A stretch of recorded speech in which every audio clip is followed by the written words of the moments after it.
মানিকচকে নতুন করে 6টি ক্লাবকে পুজোর জন্য অনুদান দেওয়া হলো রাজ্য সরকারের তরফে। এই ক্লাবগুলি পুজো ভার্চুয়ালি উদ্বোধন করেন রাজ্যের মুখ্যমন্ত্রী মমতা বন্দ্যোপাধ্যায়। প্রশাসনের তরফে ক্লাবগুলির হাতে অনুদানের চেক তুলে দেওয়া হয়।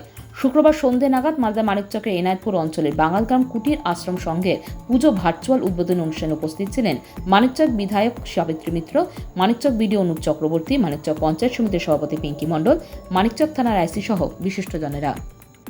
বাঙালগ্রাম কুটির শিল্প সংঘ প্রত্যন্ত গ্রামে এই পুজোটা হয় এবং এখানে গ্রামের পুজোকে কেন্দ্র করে গ্রামবাসীরা সবাই সহযোগিতা করে। তাদের যে আর্থিক, তারা যেটা ছেলেরাই নিয়ে চাঁদা তুলতো, কোনো মানুষের কাছে তুলতো না। এটা একটা ভালো সাইড, ভালো দিক।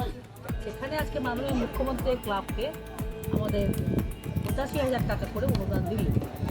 বিডিও সাহেব আছেন, আইসি আছেন, পঞ্চায়েত সমিতি আছে, প্রধান আছে, আমরা সবাই মিলে এবং আমরা এখানে গ্রান্টটা সবাই মিলে এটা দিলাম চেকটা। ভালো লাগছে, এটা সুন্দরভাবে হচ্ছে এবং আজকেই মাননীয় মুখ্যমন্ত্রী উদ্বোধন করবেন, এটা আর একটা আনন্দের বিষয়। সব মিলে আজকে ভালো। মানিকচকে নতুন করে কটা ক্লাবকে এবার দেওয়া করে হবে? 6টা ক্লাবকে দেওয়া হবে।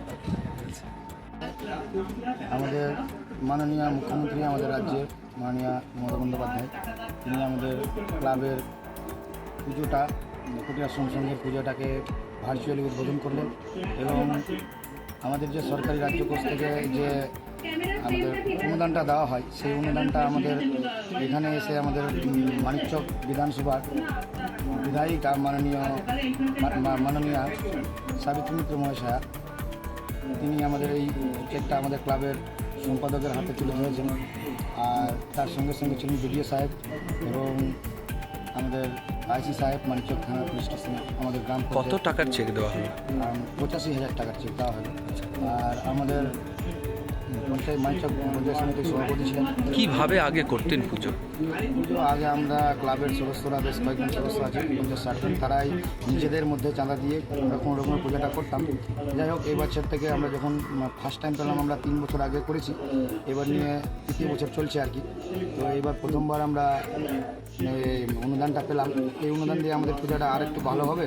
আর এর সঙ্গে সঙ্গে আমরা যে নিজের থেকে, নিজের পকেটের খরচা থেকে আমরা প্রত্যেক বছরই বন্ধুবান্ধবের সঙ্গে একটু কালেকশন করে বা আমাদের ক্লাবের সদস্যদের কাছ থেকে কালেকশন করে প্রত্যেক বছরই আমরা একটু সমাজসেবামূলক কাজও করি বিভিন্ন রকম। এর আগেও কি করবেন এই অনুদানের টাকায়? এই অনুদানের টাকায় বেশ কিছু সমাজসেবাও করবো আমরা, সঙ্গে পুজোটা যাতে আরও ভালো করে হয় তার ব্যবস্থা করব এবং চারদিকে বিভিন্ন রকম যে পরিস্থিতি চলছে সেই পরিস্থিতির মোকাবিলা করব।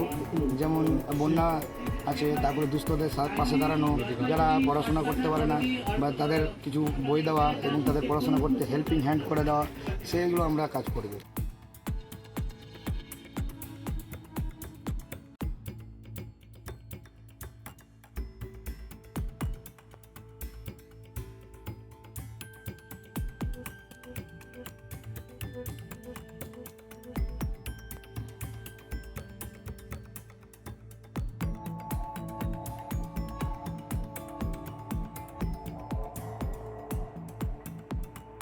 Bureau news, Bangla Times.